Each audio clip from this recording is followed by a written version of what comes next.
একসময় মানুষের কাছে খুবই অপরিচিত এবং একেবারেই অপছন্দনীয় ফল ছিল ড্রাগন। সেটা কিন্তু বর্তমানে বাণিজ্যিকভাবে চাষ হচ্ছে এবং বর্তমান কৃষকদের কাছে সবচেয়ে পরিচিত ফল হিসেবে কিন্তু এখন ড্রাগন সবচেয়ে আগে আছে। তো আমরা এখন আছি চুয়াডাঙ্গা জেলার জীবননগর উপজেলার প্রতাপপুর গ্রামের একটি মাঠে, যেখানে প্রায় 40 বিঘার উপরে ড্রাগন চাষ হচ্ছে। আমি যদি আপনাদের দেখাই যে আমার এই পাশে যে গাছটা দেখছেন, এই গাছটাই ব্যাপক পরিমাণের কিন্তু ফল ধরেছে। ইতিমধ্যে এই গাছ থেকে আমরা কৃষকদের কাছে শুনেছি, তারা কিন্তু বলেছে যে এই গাছ থেকে কিন্তু ফল ইতিমধ্যেই বিক্রি করা হয়েছে, তারপরেও কিন্তু ফল এখানে আছে।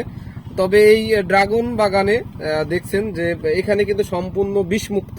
এর আগে আমরা বিভিন্ন মাধ্যমে জানতে পেরেছিলাম ড্রাগন ফলে ওষুধ দিয়ে মোটা করা হচ্ছিল, সেটা আসলে এই এলাকাতে কিন্তু এগুলো ব্যবহার করা হয় না এবং কৃষকরা কিন্তু এখন যুগের সাথে তাল মিলিয়ে তারা কিন্তু সবকিছু একেবারেই অর্গানিক পদ্ধতিতে চাষ করছে। এখানে নেটের ব্যবহার করা হয়েছে যাতে করে ক্ষতিকারক যে সমস্ত পাখি এই ড্রাগন ফল নষ্ট না করে, সেজন্য কিন্তু এখানে এই কৃষকরা তারা এই নেট ব্যবহার করে। তো আমরা আজকে একজন কৃষকের সাথে কথা বলবো যিনি এই ড্রাগন বাগানের মালিক, তার কাছে শুনবো ড্রাগন চাষ সম্পর্কে এবং আপনাদের শোনাবো। তো আপনি যে এখানে ড্রাগন চাষ করেছেন, এইটা কত বছর হচ্ছে এখানে চাষ করেছেন?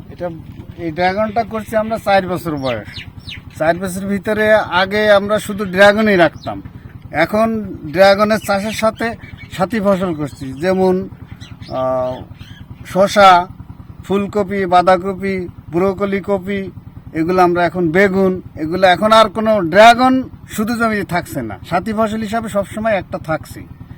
এই হলো আমাদের এখন বর্তমান ড্রাগনের যে পরিস্থিতি, এই অবস্থা। ড্রাগন এখন দাম কেমন পাচ্ছেন বাজারে? ড্রাগন দাম যাই পাচ্ছি এখন ভালোই। পাইকারি বাজার আমাদের যেই পেয়ারাতলা ফল বাজার হয়েছে, এই বাজারে বেচা কিনা করছে। এই বাজারে 100 টাকা, 110 টাকা, 120 টাকা, মালের মান বুঝে 10 টাকা 20 টাকার দাম আপ ডাউন আছে এখন বর্তমান বাজারে। এক সময় যে ড্রাগন চাষ যখন করেছিলেন তখন তো মানুষ অনেক ধরনের অনেক কথা বলতো, রহস্য করতে ফলটা আসলে কি খাবে। তো এখন আসলে আপনার কাছে কেমন মনে হয়? না, এখন আর ওই সমস্ত কোনো বিষয় না। এখন ড্রাগন যতই হচ্ছে ততই বেচা বিক্রি হচ্ছে ভালো, মানুষও খাচ্ছে।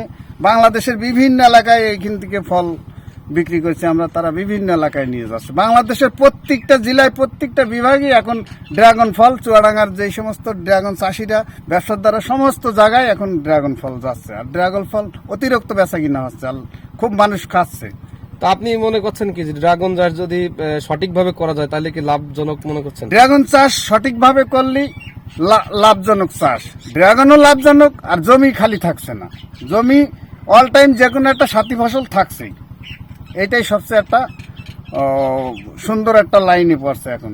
যেমন পেঁয়াজ করছি, রসুন করছি, এর ভিতরে কেউ কেউ আলুও লাগাচ্ছে, আমরা লাগাইছি বেগুন লাগাইছি, ব্রোকলি ফুলকপি লাগাইছি, বাঁধাকপি লাগাইছি, শসা লাগাইছি। আমরা এখন সমস্ত জমিতে কোনো একটা জমিও খালি নাই। এখন যে 5 মাস আমাদের এই ড্রাগন ফল আসবে না, এর ভিতরে এখন সমস্ত সাথী ফসল থাকবে, জমি কোনো খালি নেই এখন। আসলে শুনলেন যে কৃষকরা কিন্তু দিন দিন কিন্তু বিভিন্ন ধরনের পদ্ধতি অবলম্বন করে চাষ করছে, শুধু যে একটা চাষেই কিন্তু সীমাবদ্ধ না, তারা কিন্তু এখানে সাথী ফসল হিসেবে বিভিন্ন ধরনের সবজি চাষ করছেন বলে জানিয়েছেন। তো আসলে বাংলাদেশ এভাবে এগিয়ে যাবে এমনটি প্রত্যাশা রাখি। সবাই ভালো থাকবেন, ধন্যবাদ।